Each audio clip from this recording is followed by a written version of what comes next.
बरेचदा निराशा केलेली आहे लोकांची अनेक प्रकरणांमध्ये. या प्रकरणात मी म्हणत नाही. आणि कोल्हापूरच्या लोकांनी दाखवून दिलं की लोकांचं न्यायालयसुद्धा महत्त्वाचं असतं आणि तशा प्रकारचा हत्तीच्यासाठी झालेला संघर्ष आणि त्याचा विजय हा महत्त्वाचा आहे.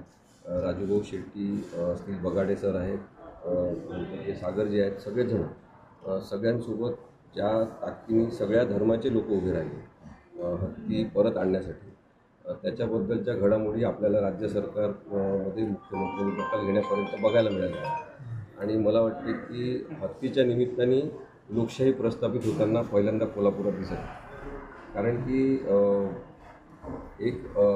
एक असा अदृश्य घटक जो सत्तास्थानी आहे, सत्ता स्वतः चालवत आहे, अशा घटकाच्या हातातून हत्ती परत आणणं ही काही साधी गोष्ट नाही आहे. त्यामुळे सगळ्या कोल्हापूरकरांना आपण सॅल्यूट करायला पाहिजे असं मला वाटतं. आणि त्या निमित्ताने एक गोष्ट महत्त्वाची आहे की आता कोणत्याही कायदेशीर कटकटी या लोकांच्या मागे लागणार नाहीत. अशा पद्धतीने हत्ती परत देणं हे त्यांना शक्य आहे का, हे जरा डोळे उघडून व्यवस्थित बघावं लागेल. प्रत्येक ओळ वाचून ॲग्रीमेंटमधली काय असेल तर तशा पद्धतीने हत्ती परत येणं हा मोठा विजय ठरला. तेव्हा ॲडव्होकेट सुधांशू चौधरी ज्यांनी केस चालवली ते माझे मित्र आहेत, वर्गमित्र आहे आणि मी त्याला आधीपासून ओळखतो. अत्यंत प्रामाणिक, हुशार आणि चांगला माणूस.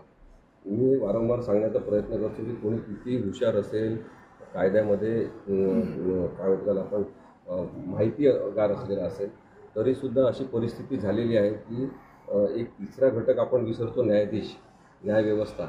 म्हणजे वकील बाजू मांडू शकतो पण बाजू मांडूच दिली नाही तर काय करणार, आणि वकील बाजू मांडू शकतो पण ती ऐकूनच घेतली नाही तर काय करणार, किंवा जे दुसऱ्यांचं कोणाचं ऐकायचं आहे तसं ऐकून एखादा निर्णय ठरवूनच बसलेले असतील तर काय करणार. असे काही न्यायाधीश आहेत, पण अनेक न्यायाधीश चांगले आहेत म्हणून न्यायव्यवस्था सुरू आहे.